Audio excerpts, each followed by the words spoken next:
En esta primera jornada de Cambio Climático y Sociedad hemos visto que el debate científico no está ni cerrado ni muerto, simplemente estaba silenciado. Y jornadas como esta demuestran que todavía hay investigadores que están dispuestos a plantear preguntas incómodas, a revisar datos sin prejuicios y a defender que la ciencia solo avanza cuando se duda. ¿El consenso científico se ha convertido en una forma de censura? El consenso es una forma de censura. No se ha convertido desde siempre. El consenso es una censura a los demás, a los que no piensan igual, o sea que sí. Sin duda, el consenso es anticientífico, el consenso no existe en ciencia. En ciencia el juez es la naturaleza y tu hipótesis, por muy bonita, muy rentable o muy lo que sea, o funciona o no, y eso lo decide la naturaleza, no el consenso. Claro, porque es el principal argumento que se esgrime ahora mismo el mundialismo para proponer estas políticas que están llevando a la ruina a buena parte de Occidente. Incluso si hacemos la experiencia de preguntarle a la inteligencia artificial, pues se ve abocada a repetir el mismo discurso, que la base teórica fundamental para estas políticas es solamente el consenso. No hay ningún otro tipo de dato que sustente que el cambio climático antropogénico, las emisiones de CO2 son la principal causa del aumento de la temperatura media global. El consenso científico es una palabra una expresión que no tiene sentido.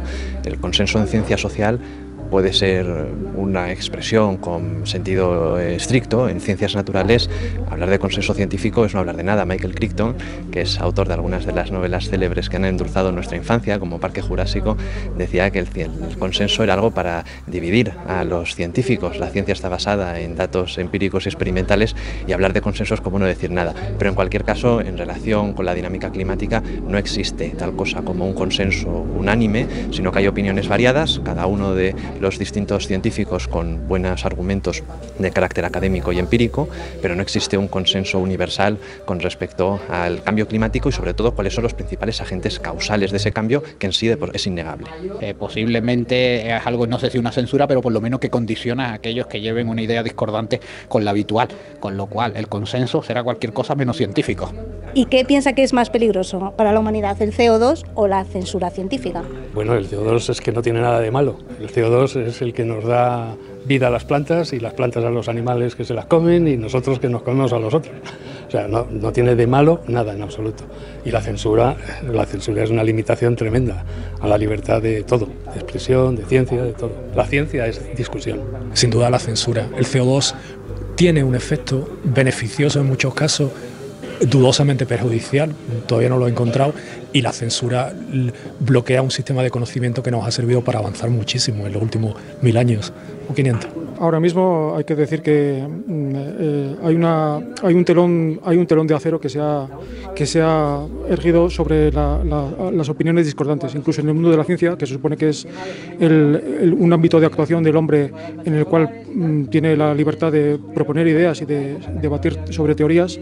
Ahora mismo es prácticamente imposible, incluso en los ámbitos académicos, en los ámbitos universitarios, cualquier opinión disidente es totalmente censurada y ninguneada, y eso puede llevar incluso a tener problemas serios para la gente que opina de forma diferente. Los políticos que toman decisiones acerca del CO2 y la censura climática, yo creo que al fin y al cabo, más que la censura, lo más peligroso que hay es la autocensura, el que algunos de los investigadores hoy en día tengan unas ideas discordantes y no se atrevan a ponerlas de forma pura, a exponerlas de forma pública, sencillamente porque tienen miedo a ser señalados y tienen miedo a sufrir algún tipo de represalia. Verdaderamente no creo que nadie corra riesgo, pero tampoco es de agrado ni de buen gusto estar siempre machacado en las redes sociales. Por lo tanto, para mí es mucho más peligroso eso que el propio CO2.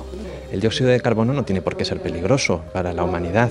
Las plantas, por ejemplo, utilizan para realizar la fotosíntesis el dióxido de carbono, y la producción de biomasa vegetal es algo fundamental para la sociedad humana.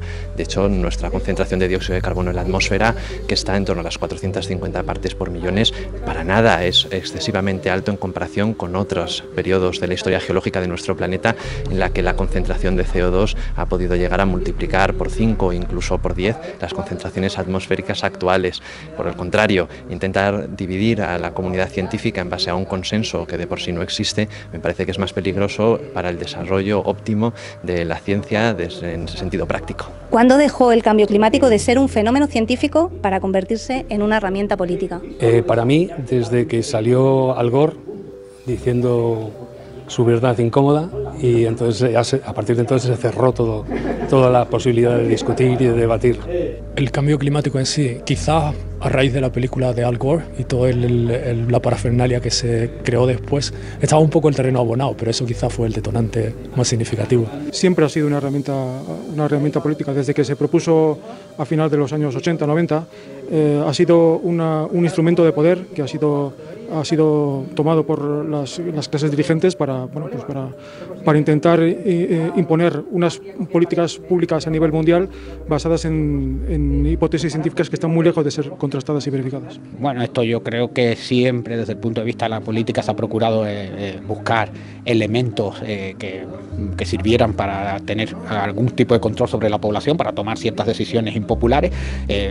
Ya fue el enfriamiento global, fue la lluvia ácida, fue el agujero de ozono. Quizás aquí empezó a convertirse en un aspecto político cuando se dieron cuenta que podía ser útil a finales de los 90 prácticamente, y cuando entra en funcionamiento por la ONU y que se crea el panel intergubernamental de cambio climático, podemos decir que la ciencia, una vez que la política entró por la puerta, la ciencia saltó por la ventana.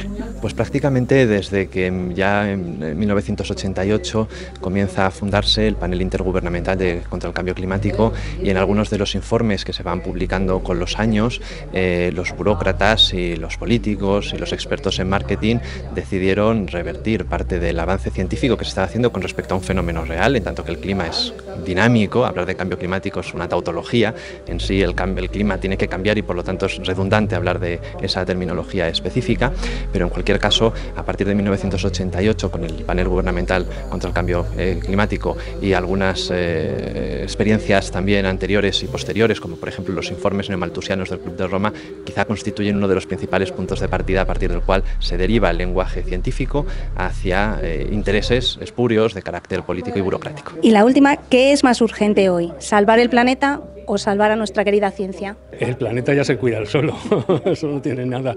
Es que no se dan cuenta la gente del potencial, de la energía que hay en la naturaleza.